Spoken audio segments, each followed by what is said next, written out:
Bayangkanlah apa jadinya ketika seorang pria pembunuh bayaran yang maskulin dan maco saat terbangun dari tidurnya menyadari bahwa wajahnya sudah berubah menyerupai seorang perempuan. Dan lebih menyakitkan lagi ketika menyadari dia juga telah kehilangan burung kesayangannya.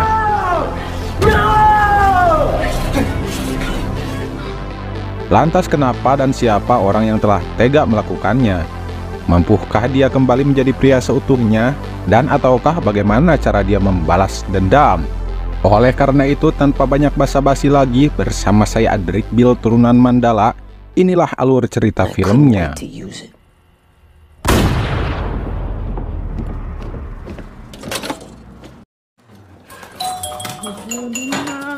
Dini hari itu di kota New York, seorang pria bernama Sebastian yang selain hobi main pinball, ia juga suka main perempuan. You, Whitney, your money is on the table. Tanpa diketahui dari mana datangnya, di belakangnya sudah berdiri pria brewok berambut gondrong yang kemudian akan diketahui bernama Frank Kitchen, sedang bersiap dengan pistol dan peredamnya yang tanpa basa-basi kemudian... Singkat cerita, beberapa bulan kemudian si pria gondrong kembali terlihat memesan kamar di sebuah hotel. If I need maid service, I'll let you know.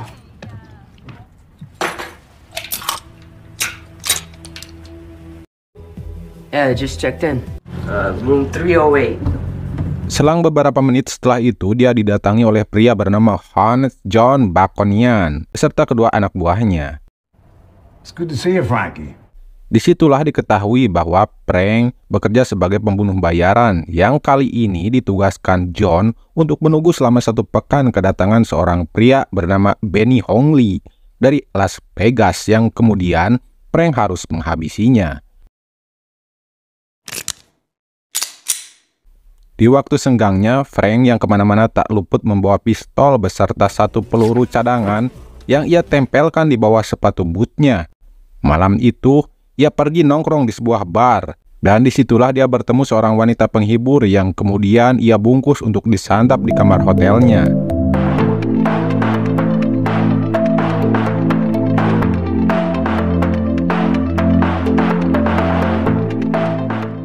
My name's Johnny, in case you forgot.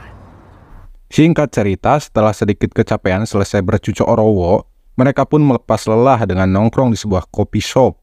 Dan wanita open BO yang kemudian diketahui bernama Johnny itu pun memberikan nomor telepon untuk dihubungi apabila lain kali Frank membutuhkannya lagi. Di malam hari berikutnya, Frank dibuat sedikit kaget sehingga dia segera bersiap dengan pistolnya karena pintu kamar hotelnya digedor Honest John beserta kedua anak buahnya yang datang dengan alasan bahwa Frank dinyatakan telah menciptakan banyak musuh. Tanpa memberikan kesempatan Frank untuk bicara, kemudian... Meskipun Frank berhasil menembak salah satu anak buah Honest John, namun mereka berhasil melumpuhkan si pembunuh bayaran tersebut hingga tak sadarkan diri. Dan kejadian mengerikan pun dimulai. Dalam keadaan tak sadarkan diri itulah Frank dibaringkan di meja operasi dengan 2 orang yang berpakaian seperti dokter, mulai menjalankan prakteknya memotong organ vital pembunuh bayaran tersebut. Dan ketika Frank tersadar, kemudian ia membuka perban di depan cermin.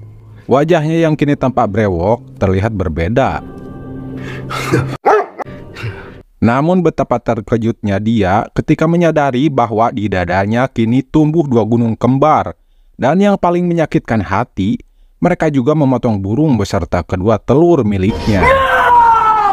Profesional hitman itu kini memiliki tubuh layaknya seorang wanita, membuat dia berteriak sambil mengamuk sejadi-jadinya.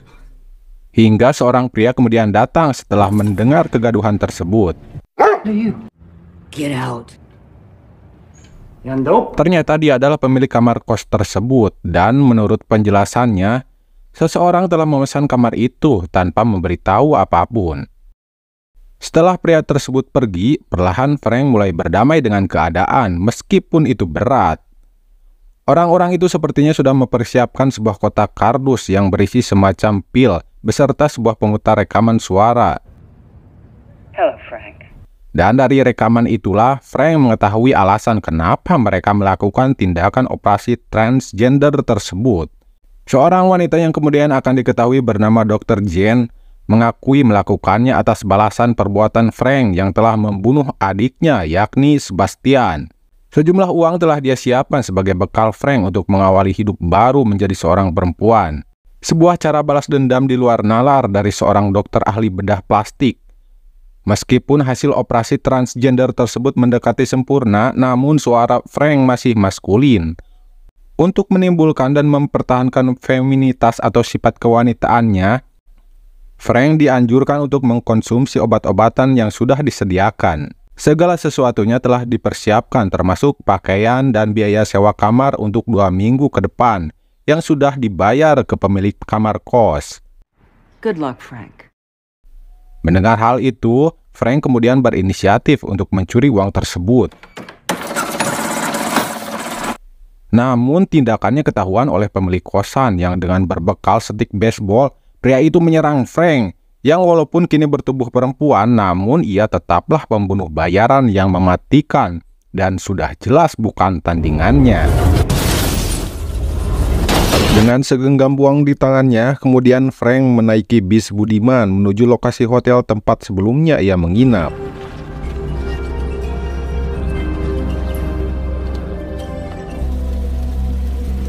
Dan menurut keterangan resepsionis hotel yang kita panggil saja Memei, mengatakan bahwa beberapa orang telah mendatangi dan mengobrak-ngabrik kamar tersebut.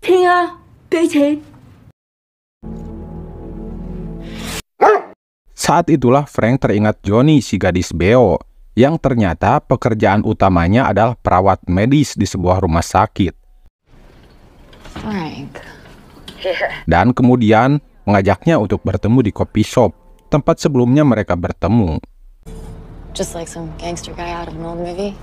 Dengan berterus terang tentang apa yang telah menimpa dirinya, Frank meminta untuk bisa ikut tinggal di rumah Johnny. Meskipun awalnya dia sedikit merasa aneh dengan perubahan Frank, namun gadis beo itu tak keberatan mengajaknya untuk tinggal bersama tanpa harus bayar, karena kini Johnny sudah menganggap Frank sebagai pacarnya. We're friends. Fuck buddies. So you don't have to worry about catching some disease. Mi casa es tu casa, right? Sit yourself. Frank yang tidak menaruh curiga apapun kepada gadis tersebut mulai menyusun rencana balas dendam kepada orang-orang yang telah menzoliminya. Ketika Johnny berangkat kerja, Frank mulai berbicara di depan kamera, menceritakan semua yang telah terjadi. Dia rekam sebagai upaya jaga-jaga. Apabila dia mati, maka video tersebut telah berada di tangan pengacaranya. Untuk mengungkap siapa dokter yang telah mengoperasi dirinya, Frank harus mulai dari Honest John Baconian terlebih dahulu. And how was Honest John connected to her? Meskipun kini dia harus membiasakan diri untuk tidak kencing sambil berdiri, namun Frank berusaha menjaga agar kebiasaan wanita tersebut tidak menghalangi kebrutalannya sebagai profesional hitman. And I couldn't wait to use it. Dan untuk menyokong aksinya itu, Frank tentu saja membutuhkan senjata memadai. Kemudian dia menemui teman lamanya yang biasa menyediakan senjata ilegal. Okay, llamaste al hombre adecuado. Setelah memilih senjata yang cocok, kemudian Frank mulai menghabisi satu persatu kaki tangan Honest John dan orang-orang yang menjalankan usaha sampingannya. Dimulai dari seorang pria mucikari. First guy on the list, Earl Hawkins. Next came 2 Nicaraguans, MS-13 guys.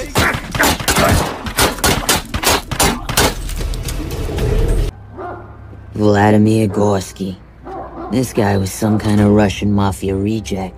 Selanjutnya rentenir tukang adu anjing. Bahkan selain menghilangkan nyawanya, kali ini Frank juga membawa anjing terbaiknya untuk dipelihara. We call him Poncho.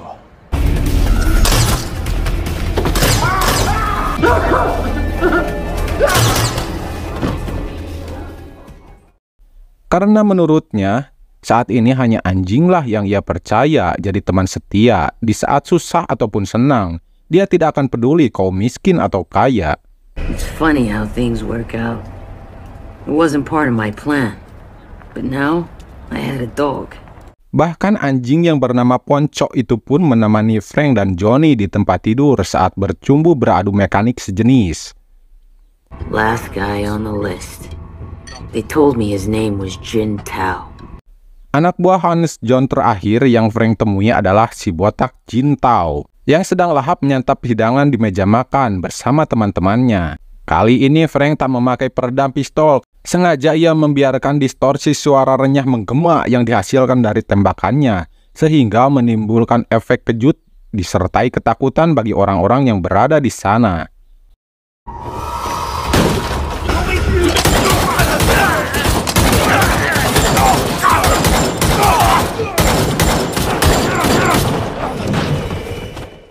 How you been? Dan akhirnya, dengan gaya dual pistol, Frank menghabisi si botak Jin Tao. Untuk mengembangkan penyelidikan tentang siapa dokter yang telah mengoperasi dirinya, kemudian Frank mencoba berkonsultasi dengan dokter bedah terdekat. I found out about this place from a friend. Dan dari situlah ia mendapatkan informasi tempat keberadaan seorang dokter ahli bedah plastik yang terkenal, yakni di Colorado. Colorado, the clinic there in Denver, they do wonderful work. Selain itu, Frank juga menanyakan kemungkinan kondisinya bisa dikembalikan ke wujud semula. Can the operation be reversed? Look, I just want to know if I can go back to being a guy. Menurut dokter tersebut, semua itu bisa saja dilakukan sebagai riasan. Namun meskipun bisa dikembalikan, tidak akan berfungsi dengan normal. Currently medically impossible. Oleh karena itu, tidak ada pilihan lain bagi Frank selain berdamai dengan keadaan. Dia akan tetap jadi lelaki walaupun hanya di pikirannya. Bahkan Frank akan memanfaatkan kondisinya tersebut untuk mempermudah penyamaran, agar segala tindakan kejahatannya tak mudah terjamah oleh hukum. Singkat cerita, Frank sudah memasuki gudang rongsokan milik Honest John. Bukanlah hal sulit untuk bisa menemukan targetnya tersebut. Karena di hari-hari biasa, John akan sibuk berada di gudangnya, yang tanpa CCTV, tanpa penjagaan, hanya beberapa orang pegawai, yang kemudian dengan menggunakan teknik element of surprise, satu persatu mulai di-HBD oleh Frank. Di saat mereka merasa nyaman di tengah kesibukan jam kerja, justru Frank mengejutkan mereka dengan kedatangannya. Sehingga dengan mudah pula Frank menyandra John setelah menyembunyikan semua mayat anak buahnya. Dan dari hasil interogasinya, Frank kini mengetahui, selain mengapa dokter ahli bedah plastik berdebah itu mengoperasinya, ternyata Honest John juga terlibat setelah salah seorang sepupunya menjadi korban pembunuhan yang dilakukan oleh Frank di masa lalu.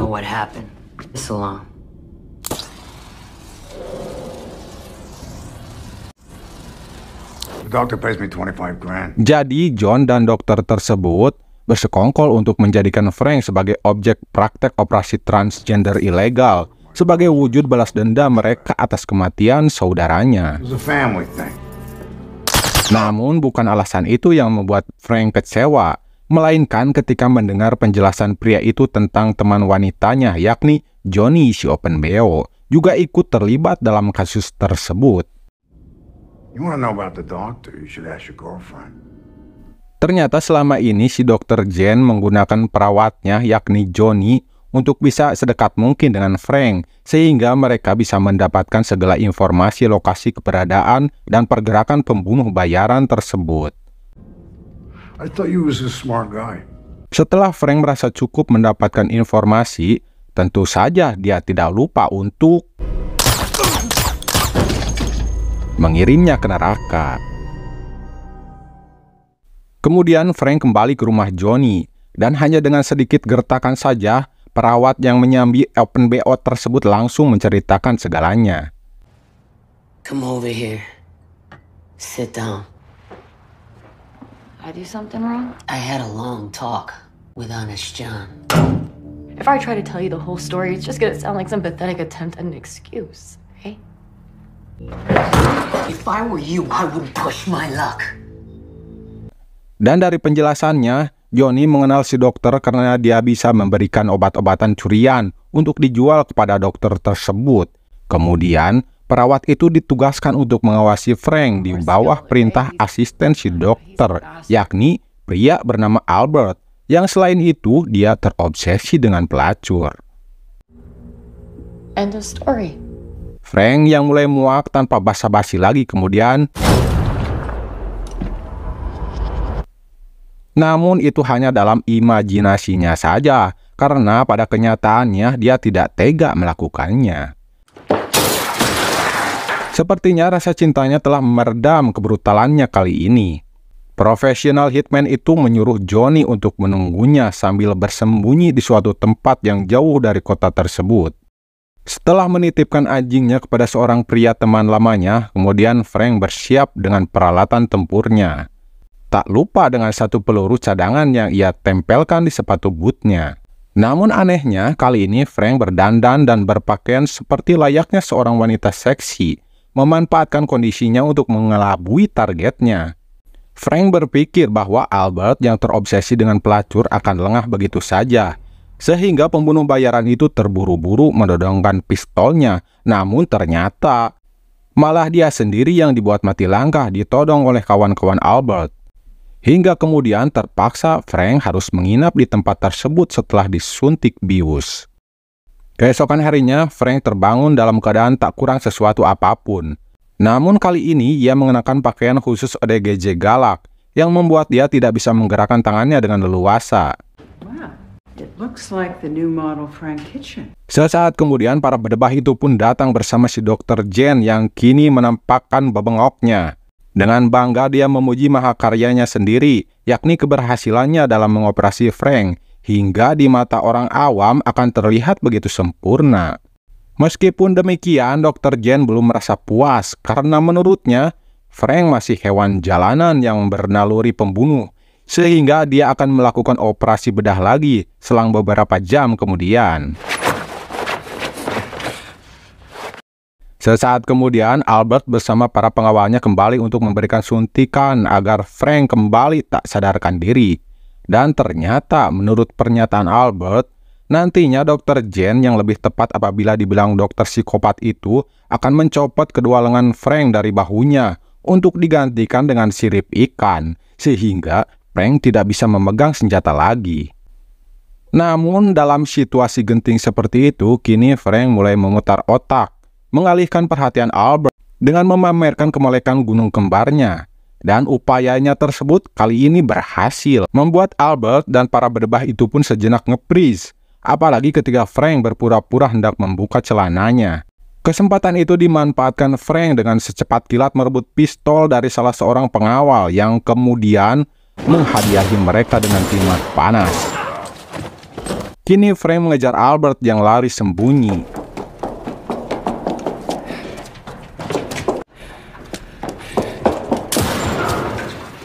Dengan hanya mengandalkan jarum suntik, tentu saja dia tidak mungkin melawan Frank, yang dengan 2 kali tembakan terakhirnya sekaligus menghabiskan peluru yang berada di magazin pistolnya, dia menghabisi Albert.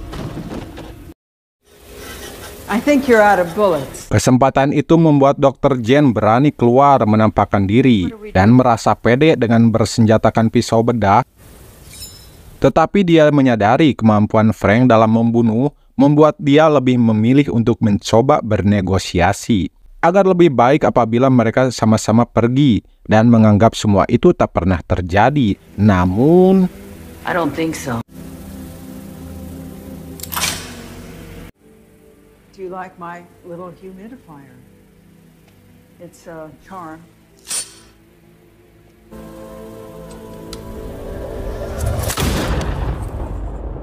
Dan langkah selanjutnya setelah Frank menghapus bekas sidik jarinya, kemudian dia berupaya untuk memanipulasi bukti kematian mereka dengan menaruh pistol serta pisau bedah di tangan Albert. Dari jarak yang cukup jauh, Frank menghubungi polisi, sehingga ketika para polisi itu memeriksanya, maka mereka akan menyimpulkan bahwa telah terjadi pertengkaran hebat yang mengakibatkan tewasnya Albert beserta pengawalnya.